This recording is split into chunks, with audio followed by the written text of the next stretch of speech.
우리 서로 인사하겠습니다. 당신이 새벽 이슬입니다. 시작. 예, 정말 소중한 새벽 이슬 같은 우리 지체들과 함께 아침을 깨울 수 있어서 너무 감사합니다.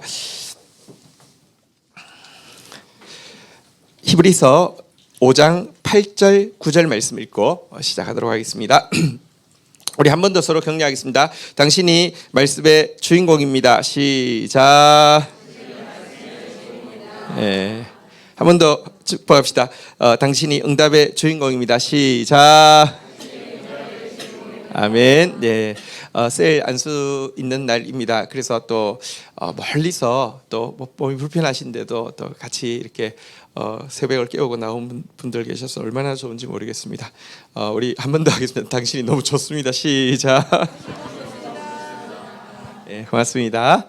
자, 8절 9절 교독하겠습니다. 그가 아들이시면서도 받으신 고난으로 순종함을 배워 9절 읽겠습니다. 시작.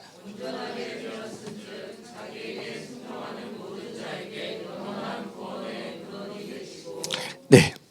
자, 8절에 보니까 예수님이 하나님의 아들이심에도 불구하고 고난을 통하여서 순종을 자기 몸에 배웠다, 이런 표현이 나오고 있습니다.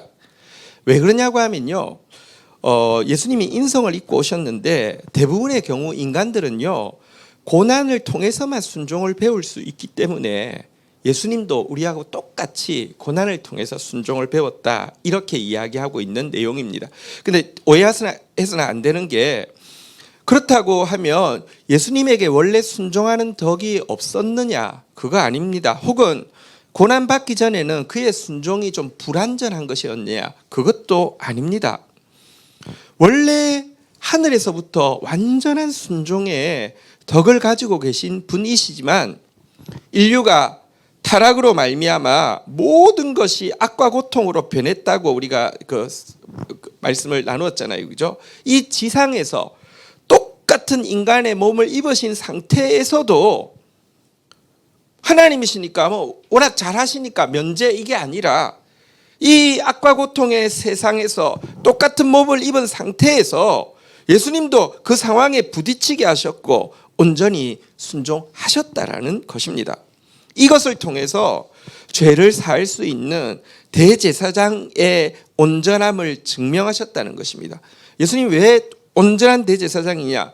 우리를 완전히 이해하시면서도 동시에 죄를 이기시고 죄가 없으시기 때문에 온전한 대제사장이라고 하는 것이잖아요, 그죠? 그의 대제사장으로서의 완전함을 증명하셨다는 것이고요. 그래서 9절에 나오는 대로 자기에게 순종하는 모든 자들에게 영원한 구원의 근간이 되신다 그랬는데요. 우리가 뭐 100% 순종해야지 구원에 이른다, 이 말이 아니라 우리가 순종함으로 말미암아 그분께 나오기만 하면, 그 대제사장이신 그분께 나오기만 하면 얼마든지 용서받고 얼마든지 구원하는 마르지 않는 샘처럼 근간이 되어 주셨다, 이런 말씀인 것입니다. 근데 여기서 우리 한 가지 좀 적용하고 넘어갈 부분이 있는데요. 순종이라는 것은 오직 고난을 통해서만 배울 수 있는 과목임을 다시 인식하고 또 받아들이는 거, 이거 굉장히 직면하는 거 중요하다는 것입니다. 여러분, 참된 순종은 언제 나오느냐? 이거 순종해야 되는 거였구나를 알게 될 때 참된 순종이 나올까요? 그걸로 부족합니다. 혹은 예를 들면 은혜로운 집회가 있으면요, 순종하고 싶은 마음이 막 생길 수 있잖아요, 그죠? 감정이 동할 수 있잖아요. 그걸로 충분할 거예요. 그걸로도 부족합니다. 혹은요, 내가 순종하겠다고 의지적으로 결단하면 됩니까? 그걸로도 부족합니다. 사실은 이 순종의 문제는 지정의의 문제가 아닙니다. 참된 순종을 위해서는요, 이렇게 내 몸을 괴롭게 하는 고난을 이렇게 받는 것밖에 없습니다. 여러분, 사실은요, 군대에 가면 훈련한다 그러고 하면, 훈련이라는 것은 여러분 전부 몸을 괴롭게 하는 것이잖아요, 그죠? 마찬가지로 이 순종의 문제는 지정의의 문제가 아니라 훈련의 문제라는 것입니다. 예수님도 8절에 나온 대로 고난을 통해서 순종함을 배웠다. 몸을 괴롭게 함으로 순종함을 배웠다라고 이야기했던 것이 우리에게는 정확하게 적용되어진다는 것입니다. 순종은 훈련의 문제입니다. 아, 이거 순종해야 되는 거였구나. 아, 순종하고 싶은데 순종하겠어. 이걸로 안 됩니다. 훈련에 들어가지 않으면 절대로 순종은 나오지 않습니다. 군대에서도 여러분 훈련하는 이유가 저기 있으면 뭐 전쟁의 상황에서 이렇게 하십시오 말해도 안 됩니다. 그 위기 상황에서 그게 딱 나오려고 하면요 몸에 배어 있지 않으면 안 되고, 그래서 뺑뺑이를 돌리는 것이지 않습니까? 한번 생각해 보십시다. 예를 들어 어떤 이제 군대 간부가 있는데요. 훈련생들을 훈련을 막 독하게 시키는데 정작 자신은 훈련시키는 자신은 배가 이만큼 나와 있고 몸이 둔해져서 뭐 훈련하는 과목 스스로는 하나도 못할 것처럼 보이는데, 아니나 다를까 간부들도 요즘 뭐 기초 체력 뭐 테스트 뭐 이런 거 통과 안 하면 진급이 안 된다면서요. 그걸 했는데 테스트 하다가 숨이 차가지고요. 중간에 포기하거나, 죄송하지만 이렇게 안타까운 사고이긴 하지만 그거 테스트 하다가 이렇게 돌아가신 분도 계시더라고요. 근데 그거는 사실은 보기 좋지 않은 모습이잖아요.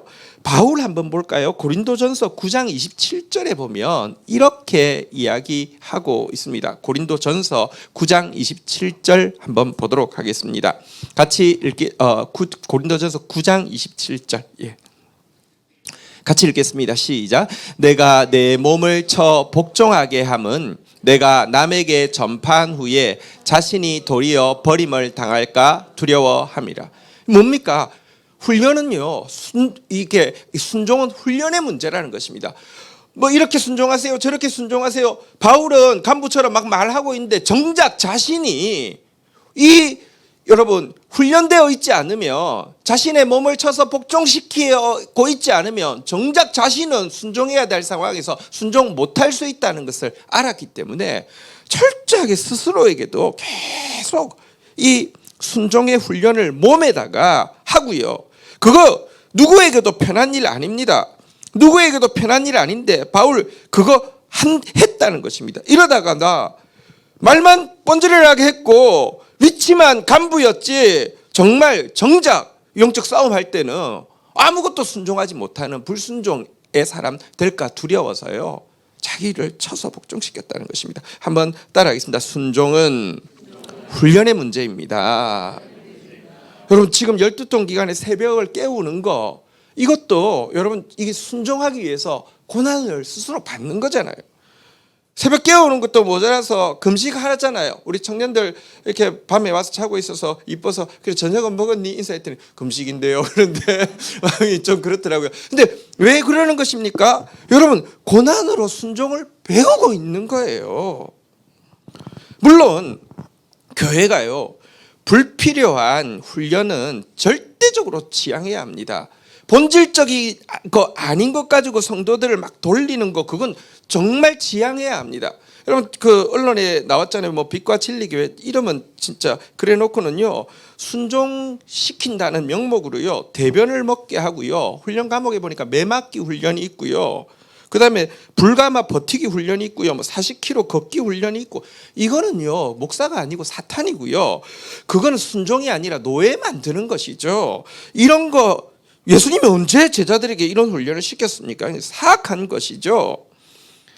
우리 교회 절대 그렇게 하지 않습니다. 지금 실시간으로 일본에서 우리 열심히 듣고 있고, 자기도 일본에서 듣고 있으니까 개건상을 달라고 하던데 보내야 될 것 같습니다. 근데 이희성 목사님이 그런 이야기를 했어요. 그 이제 그 선교지로 나가시기 전에 이런 이야기를 했어요. 전 목사님 동기들한테도 다 자랑하는데, 제가 이 교회에 있을 때 목사님께서 비본질적인 일을 한 번이라도 시킨 것이 있거나 혹은 비본질적인 일로 야단친 적이 한 번도 없다고 이렇게 이야기하며, 다른 부교육자들 전부 어떻게 그게 가능하냐고 이렇게 이야기를 한다고 그랬던 기억이 있습니다. 어쨌든 제가 교회에서요 비본질적인 것들은 절대 안 하려고 정말 몸부림치고 있습니다. 그래서 좀 불편한 거는 제가 감수하려고 하고 있습니다. 그런데 염려가 되는 것, 예수님께서도 하셨고 성경도 강조하고 있는 훈련들을 제대로 안 받으려고 하거나 열애하는 것은 좋지 못합니다. 지금 12통 진행 중인데요. 할 수 있는 상황이고 또 해야 되는 위치에 있는데 여러분 빠지고 있는 분이 있으면 지금이라도 회개하시고 하세요. 예, 금식도 마찬가지입니다. 여러분 이거 제가 비본질적인 일 시킨 거 아니잖아요, 그렇죠? 금식기도 바른 금식기도의 능력이 뭔지 우리 말씀을 통해서 또 보고 또 깨달았잖아요, 그렇죠? 함께 해야 합니다. 이거 순종은요 훈련의 문제지 지정의의 문제 아닙니다. 정작 순종해야 될 순간에 고난을 통해서 훈련되어 있지 않으면 하나도 순종 못합니다. 말로만 순종이죠. 머리만 알고 있죠. 그래서는 안 됩니다. 함께 고난을 통하여서 순종을 배우는 저와 여러분들 되기를 주의 이름으로 축원드립니다. 이 그 마리아 자매회라는 기독교 이제 그 자매 수련 공동체입니다. 이곳에서 기도 이렇게 매일 스스로 자신 납세하라고 합니다. 한번 따라하겠습니다. 하나님, 저에게 채찍과 고통을 주셔서라도 저를 참된 순종에 이르게 하소서. 그 자진 납세하고요. 하나님 앞에 스스로 몸을 쳐서 복종시키고 나아가는 거, 그게 사실은 똑똑한 것입니다. 결국요, 여러분 말씀 배워도 순종 안 합니다. 여러분 뭐 은혜 받아도 돌아가면 순종 안 합니다. 근데 고난 받으면요 순종하지 말라고 해도 하게 돼 있습니다. 예, 그런 지혜가 있기를 주의 이름으로 축원드립니다. 10절 같이 한번 읽도록 하겠습니다. 읽겠습니다. 시작. 하나님께 멜기세덱의 반차를 따른 대제사장이라 칭하심을 받으셨느니라. 예수님께서 고난을 통하여 순종을 배워서 온전한 대제사장으로서 증명이 되시자 하나님이 예수님께 특별한 호칭을 주셨습니다. 한번 따라하겠습니다. 멜기세덱의 반차를 따른 대제사장. 이것은 어떤 의미냐고 하면 지금 당시 아론의 계통에 있는 대제사장이 존재하고 있는 시대였는데요. 아론 계통의 제사장은 백성들을 위해서 속죄를 하지만 먼저 자기 자신의 속죄를 위해서도 제물을 바쳐야 되는 존재였던 데 비해서 이 멜기세덱의 반차를 따르는 대제사장이라는 하나님이 예수님에게 주신 특별한 호칭은 이미 인류의 속죄를 완성하셨고 자기에게 순종함으로 나오는 모든 자에게 구원의 은혜를 베풀 수 있는 특별한 제사장이다. 그러니까 아론 계통의 제사장과는 비교할 수 없는 제사장이다, 이런 의미입니다. 왜 그런데 그에게 이 예수님에게 멜기세덱의 반차를 따른다, 멜기세덱이라는 이름에 비유하고 있는지 조금 한번 생각을 해볼 필요가 있는데요. 멜기세덱은 성경에 처음 등장하는 하나님의 제사장입니다. 창세기 14장 18절부터 나오는 내용입니다. 한번 좀 볼까요? 멜기세덱이 어떤 인물이었는지. 창세기 14장 18절입니다. 교독을 하겠습니다. 살렘 왕 멜기세덱이 떡과 포도주를 가지고 나왔으니 그는 지극히 높으신 하나님의 제사장이었더라.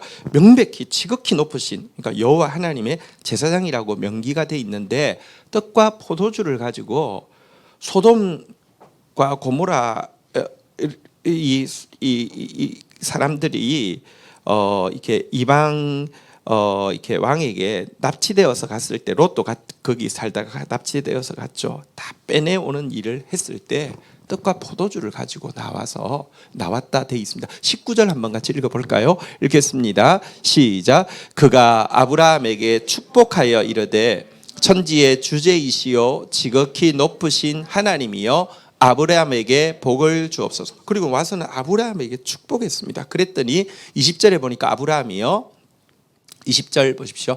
너의 대적을 내 손에 붙이신 지극히 높으신 하나님을 찬송할지로다 하매 아브라함이 그 얻은 것에서 10분의 1을 멜기세덱에게 주었더라. 멜기세덱 한 일은 첫 번째는 복을 빌고요. 두 번째는 또 정신 차리게 하는 것이죠.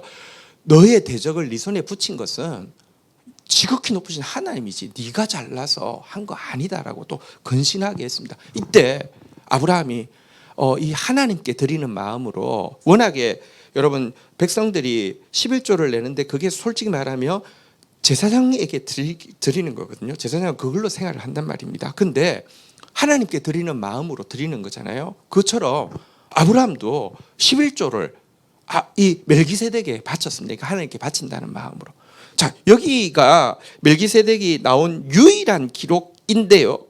여기 보니까 그가 한 일은 이스라엘 백성들의 조상이 될, 선민의 조상이 될 아브라함을 떡과 포도주로 축복한 일이고요. 아브라함이 그에게 11조를 바쳤다 이렇게 돼 있는데 이것은 그의 권위가 아브라함의 권위보다 더 컸다는 것을 보여주는 것이고요. 그때 아론 계통의 제사장은 어디 있습니까? 아직 존재도 하지 않습니다. 아브라함의 허리 속에 있습니다. 그러니까 요즘 말로 하면 DNA 속에 있습니다. 400년도 훨씬 지나서 태어날 존재가 아론 계통의 제사장들입니다. 그러니까 이 점에서 그가 아론 계통의 제사장보다 훨씬 더 우월한 제사장임을 보여준다 이렇게 이야기할 수 있고요. 또한 그가 가지고 있는 특별한 이름도 마찬가지입니다. 그가 그 살렘 왕이라고 18절에 나왔잖아요. 살렘의 뜻이 예루살렘의 축약인데요. 살렘의 뜻이 샬롬입니다. 한번 따라하겠습니다. 평강의 왕. 멜기세덱이라고 했는데 이 세덱은 정확한 발음은 ጼ데크인데요. ጼ데크는 제가 제일 많이 강조하는 구약의 핵심 하나가 미시파트 정의고요. 또 하나가 공의인데요. 공의가 ጼ데크예요. 근데 ጼ데크라는 단어가 성경에 처음 나온 게 이 멜기세덱의 이름에 붙어 있는 멜키라는 것은 왕이라는 뜻이고 ጼ데크가 의인데요. 한번 따라하겠습니다. 의의 왕. 평강의 왕. 이 이름 특이하지 않습니까? 의의 왕이라는 직함, 그가 살렘의 왕이었으니까요. 그러니까 그 평강의 왕이라는 직함, 그리고 의의 왕이라는 이름. 사실 이 평강의 왕이 누구의 이름입니까? 이사야가 예언했잖아요. 한 아기를 우리에게 주신 바 되었는데 그는 전능하신 하나님이라 영존하시는 아버지라 평강의 왕이라 할 것입니다. 사실 평강의 왕이라는 거 예수님의 이름이고요. 의의 왕이라는 거 예수님의 이름인데요. 그의 이름 자체도 특별한 이름을 가지고 있습니다. 물론 이게 그가 무슨 환상 신비의 인물이다, 신화적인 인물이다 그건 아닙니다. 지명이 정확하게 있는 살렘 지역에 있었던 왕이고요. 그의 후손은 그는 경건했지만 후손 우리 어제 봤잖아요. 한번 따라하겠습니다. 아도니세덱. 이 세덱은 아주 나쁜 사람이어가지고요. 가나안 이스라엘 막 이렇게 대항하는 주도 세력이었죠. 그 역시 살렘 왕이었는데, 근데 실존 인물인데 어쨌든 가지고 있는 이름도 굉장히 특별하게 예수 그리스도를 잘 보여주고 있고요. 그가 다스렸던 이 살렘이라는 지역도 굉장히 특별하지 않습니까? 이곳이 예루살렘입니다. 이곳이 나중에 성전이 세워지고요. 이곳이 계시록에 보면 천국의 상징으로 나옵니다. 그래서 여러분 예루살렘을 차지해서 왕도로 삼은 왕이 누구입니까? 다윗이잖아요. 다윗이 그곳을 왕도로 삼고 나서 원래 예루살렘의 주인이었던 멜기세덱의 이 대제사장직을요, 다윗이 자기 후손을 통해서 메시아가 오신다고 할 때 바로 나의 후손을 통해서 오실 메시아는 이 원래 예루살렘의 주인이었던 멜기세덱의 반차를 쫓아서 나올 것이라고 예언하고 있는 시가 다윗의 시가 시편 110편 4절입니다. 한번 볼까요? 같이 한번 읽어보도록 하겠습니다. 시편 110편 4절입니다. 읽겠습니다. 시작. 여호와는 맹세하고 변하지 아니하시리라. 이르시기를 너는 멜기세덱의 서열을 따라 영원한 제사장이라 하셨도다. 다윗이 예루살렘을 차지하고 나서 하나님의 감동 가운데 원래 주인이었던 멜기세덱은 한 모형이지만, 실존 인물이고 한 모형이지만 자기의 후손을 통해 나타날 메시아 왕, 진정한 대제사장이 바로 이분처럼 아론에게 속한 정도의 제사장이 아니라 초월하는 제사장으로 우리에게 오실 것이다. 이렇게 예언하고 있는 그런 내용입니다. 그래서 우리 10절에 보는 바대로, 오늘 본문 10절에 보는 바대로 한 번 더 따라하겠습니다. 멜기세덱의 반차를 따른 대제사장. 그러니까 하늘로부터 임한 특별한 대제사장이라는 것입니다. 근데 뭐 여러분들 그렇게 오해할 수 있죠. 근데 아브라함으로부터 이렇게 그 뭐랄까 이렇게 신앙이 막 세워진 거 아니냐? 그 전부터 신앙이 있었죠. 아브라함 때도요. 그러니까 멜기세덱이라는 인물도 나오지만 아브라함 때 또 한 하나님의 사람의 이름이 누구냐고 하면요. 한번 따라하겠습니다. 한번 따라하겠습니다. 욥은요 유대인이 아닙니다. 근데 욥의 시기는요 딱 아브라함 시기입니다. 위치가 다른 곳입니다. 하나님이 경건한 사람들이 특별히 하나님 앞에 경건하고 인정받는 사람들이 있는데 그 중에 부족한 사실은 아브라함은 그때 여러분 솔직히 말하면 이 그 죄악의 상징이라고 할 수 있는 바벨론 지역에 있던 우상 만드는 집의 아들이었어요. 그를 불러내셨습니다. 모든 게 은혜입니다. 이게 그리고 그의 자손을 통하여서 특별히 복음을 좀 더 정확하게 보여주시고 예수가 나게 하시는 거 이거 하나님의 주권이죠. 어쨌든 이런 이름을 주셨다 설명을 했는데요. 저도 설명했지만 자 우리 11절 한번 보도록 하겠습니다. 11절 읽겠습니다. 시작. 멜기세덱에 관하여는 우리가 할 말이 많으나 너희가 듣는 것이 둔함으로 설명하기가 어려우니라. 멜기세덱에 대해서 할 말이 더 있는데 문제는 한번 따라하겠습니다. 너희가 듣는 것이 둔함으로 내가 더 이상 설명하기 어렵다 이렇게 이야기합니다. 근데 이 말을 가지고는요 어제도 이야기했지만 그 안상원 거기서는요 왜 이게 그 설명할 게 많은데 이렇게 설명하기 어렵다고 했느냐? 아니 그 불신 가정에서 이 한국 민족 불신 가정에서 메시아가 날 것이니 그 이름이 안상홍이라 그렇게 설명하기가 어렵다 이렇게 이야기해요. 미쳤습니까? 네. 멜기세덱은요 한국 사람이 아니라 베두인족입니다. 미쳤습니까? 근데 여기서 한 가지 좀 중요한 게 있는데 한번 따라하겠습니다. 듣는 것이 둔함으로. 여기서 듣는 것이 둔하다는 말은 지적인 우둔함을 이야기하는 게 아니라 진리를 듣는 것에 대해서 별로 좋아하지 않는 게으름을 이야기합니다. IQ 좋은 사람만 말씀 듣는 거 아닙니다. 시골에 교육 한 번도 안 받은 할머니가 깊은 진리를요 너무 스펀지처럼 빨아들이고 삶으로 살아내는 사람이 있는가 하면 여러분 서울에서 제일 고급 교육을 받은 사람 아니 그런 사람들만 딱 뽑아서 모아놓은 교회가 있더라고요. 제가 어느 교회 갔는데 이제 프라이버시니까 실명 이름 안 하겠는데 아마 제가 볼 때는 우리나라 모든 교회 중에서 지적 수준이 최상위 클래스더라고요. 근데요, GT를 쓰겠다고 해서 했는데 GT에서 시편 119편은 정말 말씀에 대한 창가죠. 22편의 시를 모아놓은 창가고 이스라엘 백성들에게 너무 중요하기 때문에 암송하게 하기 위해서 알파벳 시입니다. 이거는 알파벳으로 되어 있으면 암송할 수 있잖아요, 그죠? 그거 22일 다루는 기간 동안에 갑자기 끊어버리더라고요. 이 말씀은 심히 어렵다고 하고 그냥 끊어버렸습니다. 이게요 지적인 둔함이 아니라 영적인 게으름을 이야기합니다. 말씀 듣는 것을 별로 좋아하지 않는 특별히 깊은 말씀 듣는 것을 이렇게 좋아하지 않는 상태를 듣는 것이 둔하다라고 이야기를 하고 있습니다. 그래가지고요 12절 한번 보도록 하겠습니다. 같이 읽겠습니다. 시작.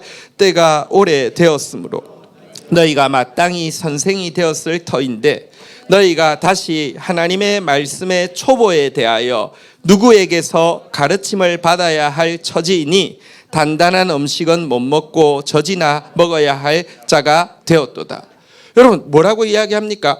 너희가 귀가 둔해서 다시 말하면 사실은 하나님의 진리 듣는 것에 대한 게으름이 있다 보니까 실제 지금 당신의 상태는 영적으로 스승이 돼야 되고 리더가 돼야 돼 마땅한 자리에 있지만 기독교의 가장 초보적인 진리마저도 다시 가르침을 받아야 될 수준에 놓여 있다.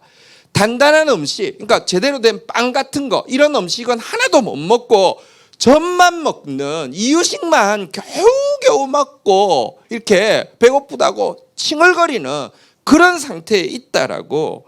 그러니까 지금 이 말을 하다가 좀 막히는 거잖아요. 이 지금 저자가 이 진리를 막 이야기하고 있는데 이 사람들이 따라오고 있나 싶으니까 못 따라올 것 같으니까 제발 영적으로 좀 자라가라.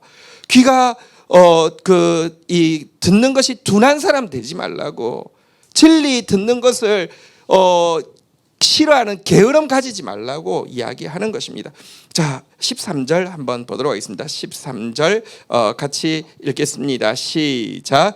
이는 젖을 먹는 자마다 어린아이니 의의 말씀을 경험하지 못한 자요. 14절 제가 읽겠습니다. 단단한 음식은 장성한 자의 것이니 그들은 지각을 사용함으로 연단을 받아 선악을 분별하는 자들이니라. 자, 보십시오. 13절로 다시 한번 가보겠습니다. 그러면 영적으로 젖먹이다, 어린아이다 그랬는데 이런 사람들은 어떤 사람이냐? 이렇게 설명하고 있습니다. 한번 따라하겠습니다. 의의 말씀을 경험하지 못한 자. 의의 말씀을 경험한 사람은 이건 장성한 사람으로 자라가고 있는 상태인데요. 의의 말씀을 경험해보지 못한 사람이 영적으로 어린아이라는 것입니다. 아니 스승이 되어야 될 상태인데 초보를 다시 배워야 되는 상태에 있다라고 이야기하고 있습니다. 그러면 의의 말씀이 뭘까요? 의의 말씀이란 제데크, 의의 본체가 예수님이시잖아요. 예수 그리스도에 관한 깊은 진리를 제대로 경험해보지 못한 사람을 이야기하는 것이고요. 예수 그리스도의 깊은 진리가 우리 안에 들어오면 그리스도인다운 공의, 제데크, 이 공의로운 삶이 무엇인지 살아내게 하는 능력이 있는데 이 의의 열매를 맺게 하는 능력을 한 번도 자기는 경험해보지 못한 사람을 바로 젖이나 먹는 사람이다라고 이야기를 하고 있다는 것입니다. 기독교인들이요, 그리스도에 관한 깊은 진리를 대해서 듣는 게 굉장히 둔합니다. 예수에 대해서는 사형리 본 거 그걸로 충분하다고 생각합니다. 더 이상 그냥 안 들으려고 합니다. 성경에 예수님께서 자신이 바로 영의 양식이고 생명의 떡이다라고 이야기했습니다. 떡, 소재. 어제 봤죠, 그죠? 밀가루가 아니라 빵을 만든 겁니다. 내가 바로 생명의 떡이다. 내가 영의 양식이다. 이걸 먹는 자마다 생명을 얻는다. 이 말씀을 할 때 제자들의 반응이 어땠는 줄 아십니까? 요한복음 6장 60절에 보면 이렇게 반응하고 있습니다. 한번 읽어보도록 하겠습니다. 요한복음 6장 60절 같이 읽겠습니다. 시작. 제자 중 여럿이 듣고 말하되 이 말씀은 어렵도다. 누가 들을 수 있느냐 한데 왜 어려울까요? 지금 생명의 떡에 대해서 이야기하는데 나는 젖이나 먹어야 되는데 떡 이야기하니까 어렵다는 것입니다. 이걸 어떻게 들어? 이렇게 이야기하는 것입니다. 그때 예수님의 반응이 쏘리. 좀 이렇게 이유식 죽게 하지 않았습니다. 예수님께서 의의 말씀에 대해서 도전하기 위해서 6장 63절에 보면 이렇게 말씀하십니다. 같이 한번 읽도록 하겠습니다. 시작. 살리는 것은 영이니 육은 무익하니라. 내가 너희에게 이런 말이 영이요 생명이니라. 여러분, 예를 들어 잘해주는 거 사람 이렇게 좀 뭐랄까요, 기분 좋습니다. 예를 들어 또 무슨 은사를 체험하는 것도 뭔가 좀 고양되어지는 것 같습니다. 근데 예수님 말씀하십니다. 진짜 살리는 거는 좋은 말 해준다고 사는 거 아니야. 진짜 살리는 거는 무슨 뭐 이렇게 응답받는다고 사는 것 아니야. 진짜 살리는 게 뭔지 아느냐? 살리는 것, 내가 너희에게 이런 말이 지금 내가 생명의 떡이다. 내가 생명의 양식이다. 이 말이 의의 말씀이 너희를 살리고 너희를 정말 의의 열매를 맺게 하는 능력이다. 이렇게 도전을 했어요. 이렇게 도전했더니 결국 백성들이 제자들이 어떻게 했을까요? 6장 66절 신약의 666 여기 나와 있습니다. 같이 한번 읽도록 하겠습니다. 시작. 그때부터 그의 제자 중에서 많은 사람이 떠나가고 다시 그와 함께 다니지 아니하였더라. 예수님이 잘못하신 것입니까? 아니요. 언젠가 여러분 의의 말씀으로 말씀을 경험해야 돼요. 들어와야 돼요. 진짜 변화시키는 능력, 의로운 삶으로 변화시키는 능력을 직면해야 돼요. 귀가 둔하면 근데 못 들어온다니까요. 그러니까 더 이상 그와 함께 다니지 않았다. 이렇게 이야기를 하고 있습니다. 여러분, 근데 이때 솔직히 베드로 여러분 IQ가 어느 정도 되리라고 생각하십니까? 베드로 수능 시험 치면 좋은 학교 갈 수 있었으리라고 생각하십니까? 사실은 지적으로 둔한 게 귀가 둔한 것이라고 이야기하면 베드로야말로 정말 귀가 둔한 사람이죠. 다시 이야기합니다. 귀가 둔하단 말 지적인 문제가 아니라 여러분 영적인 게으름을 이야기합니다. 말씀 듣기 싫다니까요. 진짜 여러분 내가 관심 있는 주제는 듣고 싶지만 예수님이 하고 싶은 말씀 듣기 싫어하는 게으름이 우리 안에 있다니까요. 근데 베드로 많은 제자들이 떠나가고 다시 그와 함께 하지 아니할 때 예수님께서 물으셨습니다. 너희도 가려느냐? 이때 베드로가 어떻게 대답했습니까? 요한복음 6장 68절 같이 한번 읽도록 하겠습니다. 시작. 시몬 베드로가 대답하되 주여 영생의 말씀이 주께 있사오니 우리가 누구에게로 가오리까? 솔직히 베드로가 엄청 잘 깨달았을까요? 아니에요. 그런데 예수님이 어떤 분이시냐?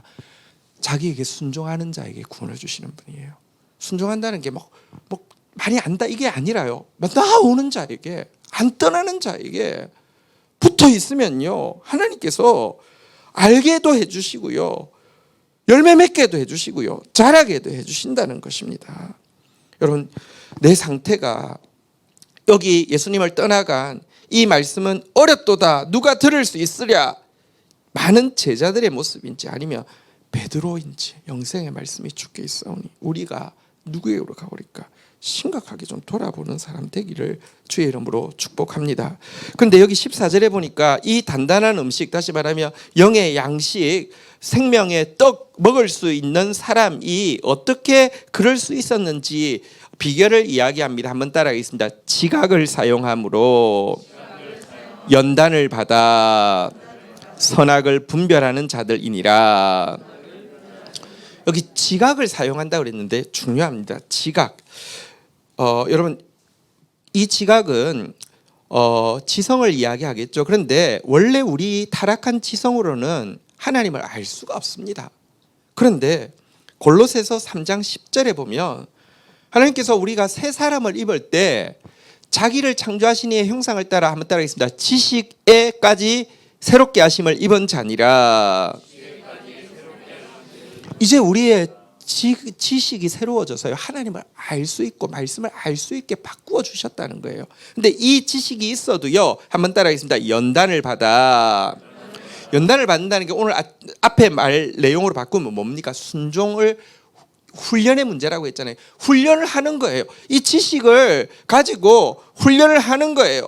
이 훈련을 하다 보면 의의 말씀을 알게 되고 하나님의 선하시고 기뻐하시고 온전하신 뜻, 예수님의 기뻐하시고 선하시고 온전하신 뜻을 분별하게 되고 의의 열매를 맺게 된다, 이렇게 이야기를 하고 있는 것입니다. 그래서 우리가 지각을 사용하는 건 너무 중요합니다. 지각을 사용하기 위해서는요, 연단을 받기 위해서는, 훈련 받기 위해서는 우리가 샘플로 삼아야 되는 좋은 그 교회가 있습니다. 베레아 교회인데요. 베레아 성도들 한번 볼까요? 사도행전 17장 11절 한번 보도록 하겠습니다. 한번 같이 읽도록 하겠습니다. 사도행전 17장 11절입니다. 읽겠습니다. 시작. 베레아에 있는 사람들은 데살로니가에 있는 사람들보다 더 너그러워서 간절한 마음으로 말씀을 받고 이것이 그러한가 하여 날마다 성경을 상고함으로. 어떻게 해야지 지각을 잘 쓸 수 있느냐, 어떻게 해야지 자꾸 잘할 수 있느냐, 어떻게 해야 영적으로 게으른 사람이 아니라 귀가 둔한 사람이 아니라 정말 베드로 같이 영적으로 성장할 수 있느냐, 비결이 있습니다. 한번 따라하겠습니다. 간절한 마음으로 말씀을 받고. 실은요, 제가 강대상에서 설교할 때 보면 이 사람이 말씀이 들어갈 건가 안 들어갈 건가 사실 그걸 보면 알 수 있습니다. 자세가요, 눈이 진짜 말씀을 정말 갈망하면서 진짜 눈만 보이는 사람이 있는가 하면요, 자세가 간절함이 하나도 없는 사람이 있어요. 말씀은요 보배인데요, 간절함 없는 사람에게 이 영적인 세계이기 때문에 가다가요 간절함이 없는 사람이 있으면 다 지나갑니다. 간절함이 있는 사람에게는 무조건 들어갑니다. 여러분, 말씀 앞에서 간절한 마음이 있기를 주의 이름으로 축원드립니다. 이게 너그럽다라고 표현했는데요. 말씀에 대해서 되게 박한 사람이 있습니다. 그러지 마십시오. 말씀 들을 때는요, 여러분 내 마음 자체가 부드러워져 있어서 간절하게 받아야 돼요. 기대함으로 받아야 돼요. 그런 사람 되기를 바랍니다. 그런데 그걸로 끝나는 게 아니라요, 지각을 사용함으로 훈련을 받아야 됩니다. 돌아가서는요, 그것이 그러한가 하여, 설교 들을 때는 은혜 받은 것 같은데 돌아오면 기억이 안 나요. 그걸로 끝내지 마십시오. 그러한가 하여 날마다 성경을 다시 본다, 자세히 보고 또 본다, 이렇게 이야기를 하고 있습니다. 여러분, 제가 우리 경건일기 발표할 때 제일 감동받은 분이 우리 양인식 형제님인데, 양인식 형제님이 그 뭐랄까요, 이렇게 막 뭐 미루고 이렇게 막 눈치 보고 막 눈치 싸움하고 이런 거 싫어가지고 자기 셀 이제 경건일기 발표가 됐는데 별로 지원하는 사람이 없으니까 제가 할게요 했어요. 문제는 했는데 인식 형제가 사실은 진짜 완전히 교회가 처음 다니는 사람이거든요. 게다가 우리 교회 설교는요 좀 어려운 편입니다. 근데 알아야 될 거 있습니다. 여러분, 제가요 뭐 큰 집회들 가잖아요, 그죠? 한국에서 제일 내놓으라는 강사들만 모여 있는데요, 제가 설교하고 나면요 휴게실에서 무슨 일이 벌어지는지 아십니까? 실명은 그러나죠. 근데 제일 잘 나가는 목사 세 분이 나이가 같아요. 말은 안 하겠습니다. 근데 한 분이 휴게실에서 이제 강사 휴게실에서 한번 먹고 있을 때 내가 설교 마치고 딱 들어오니까 하는 이야기가 당신들 여기 지금 있을 때냐고, 지금 그 정신 차리고 가서 빨리 설교 준비하라고, 다 죽었다고 지금 권지훈 목사. 그러니까 제 설교가요, 사실 이 말씀을 사모하는 사람들은요, 제가 제 설교 어쨌든 뭐 코스타 하면 제일 많이 팔려요. 왜냐고 하면 깊어서 그래요. 근데 어쨌거나 죄송해요. 야, 찬양 같다, 그죠? 예, 참나, 예. 아니 그러니까 뭐 예, 알아서 좀 알아 하세요. 어떤 GT하는 독자가, 그런데 엄마, 그분이 또 자기 교회에서는 성실하게 또 정말 충성스럽게 섬기는 분이니까, 근데 또 GT 다 하고 설교 다 듣고 하니까 왜 교회에서도 그렇게 하면서 이거 하냐고. 그러니까 야, 학교가 있는데 네가 서울대 갈 실력이 되면 서울대 멀다고 안 가겠냐? 그랬대요. 예, 그랬습니다. 네, 자. 근데 인식 형제가 이거 완전 초신자에서 무슨 말인지 하나도 모르는데 자기가 경건일기 발표하기로 했잖아요, 그죠? 그래서 어떻게 했다고요? 모든 설교 6번씩 들었대요. 그런데 자기가 뭣도 모르고 토요일 거 하기로 했는데 토요일 거는 금요일 부흥 집회이기 때문에 설교가 3배 더 길잖아요, 그죠? 죽는 줄 알았대요. 근데 6번 들으니까 들리더래요. 제가 부탁합니다. 안 들리시면요, 돌아가서 그게 무슨 말인지 다시 들으세요. 그걸 안 하면서 안 들린다고 하지 마세요. 그러니까 베레아 사람들처럼요, 들을 때도 간절하게 받고 돌아가서 그게 뭔지 보세요, 제발. 그게 여러분 지각을 사용하여서 연단을 받는 거예요. 그래야지 장성한 자리에 이르는 거예요. 지각을 사용한다는 게 여러분 뭘까요? 지성을 사용한다는 게 뭘까요? 대학의 건물 중에서 지성의 상징은 무엇일까요? 1번 체육관, 2번 식당, 3번 도서관. 무엇일까요? 도서관이겠죠. 사실 이 지각을 사용한다는 것은 사실은요, 자료를 사용한다는 것과 다름 아닙니다. 여러분, 사실 제가요 왜 GT 하루치에 7시간씩 집회를 하는지 아십니까? 저 진짜 7시간씩 집회를 합니다. 이게 하루치 본문이요, 정말 제가 부끄럽지 않게 7시간 이상 했으면 했지 그 이하로 쓰지 않습니다. 왜냐고 하면요, 저는 성도들이, 그래도 평신도들이 손쉽게 접하면서도 충실하게 하나님 말씀의 뜻을 알 수 있는 것은 큐티만한 게 없다고 생각하고 있고요. 그래서 제대로 된 큐티 하나 제공해 주는 거, 이거 내가 필생에 해야 될 일이다, 이렇게 생각을 하고 있습니다.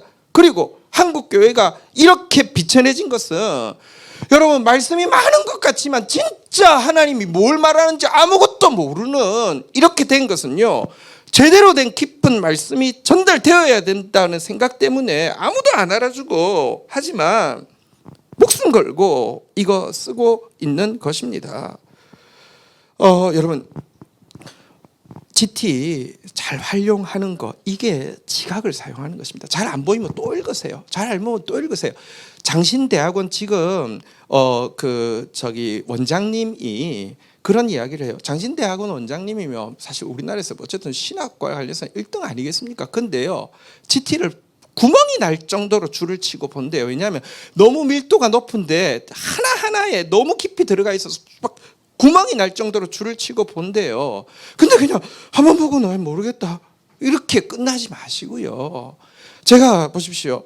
여러분들 사실 저도 언젠가는 나이가 들면 은퇴할 수도 있고 갑자기 이렇게 어떤 무슨 일이 생길지 압니까? 그런데 보십시오.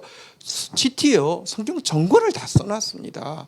우리 교회요 영상이요 지금 자료화만 하면요 성경 전권에 대한 설교도 거의 다 있을 겁니다. GT로 한 개요. 저처럼 새벽기도 전부 설교하는 사람 아무도 없습니다. 다 쓴 사람도 아무도 없습니다. 전 세계에서 유일할지도 모릅니다. 그런데 자료 이렇게 해놨는데요 정작 등장 밑이 어둡다고 여러분들은 이제 제가 하니까 그러니까 이거 해야 돼. 이게 다시 한번 따라하겠습니다. 장성한 자들은 지각을 사용함으로 연단을 받아 이거 잘 사용하는 여러분들 되기를 주의 이름으로 축원드립니다. 오늘 우리 순종의 훈련 그리고 지각을 사용하는 방법 같이 좀 나누었습니다. 우리 같이 한번 찬양하고 하나님 앞에 서도록 하겠습니다. 자리에서 일어서시겠습니다.